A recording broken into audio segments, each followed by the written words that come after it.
ভালোবাসা কি কিছু বুঝো? মোটামুটি ভাবে বুঝি তো আর কি।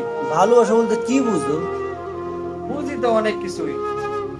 যে তোমাকে ভালোবাসবো সে তোমার সব কথা শ্রবণ দিয়ে শুনবো, অক্ষর অক্ষরে পালন করব। তোমার জড়ায় ধরে বলবো আমি তোমাকে ছাড়া কাউকে ভালোবাসিনি, আমার তোমাকেই লাগবে সারাটা জীবন। এই যে তোমার হাত ধরে আমি সারাটা জীবন পার করে দেবো, তোমার সাথে ছলনা করবে না। কিন্তু যে তোমার অরিজিনাল ভালোবাসে সে জীবনও, তুমি যদি ওর মায়ের কাইটো ফেলো তাও তোমার সেটি জীবনেও যাবো না, জীবনেও না।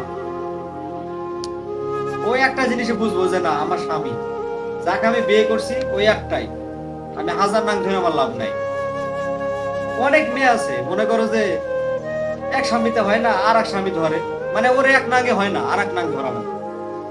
ঠিক আছে, এই ভালোবাসা টালবাসা আসলে আমাদের দ্বারা হয় না, আমরা অতটা কাউকে ভালোবাসতে পারি না। ঠিক আছে, এটাই।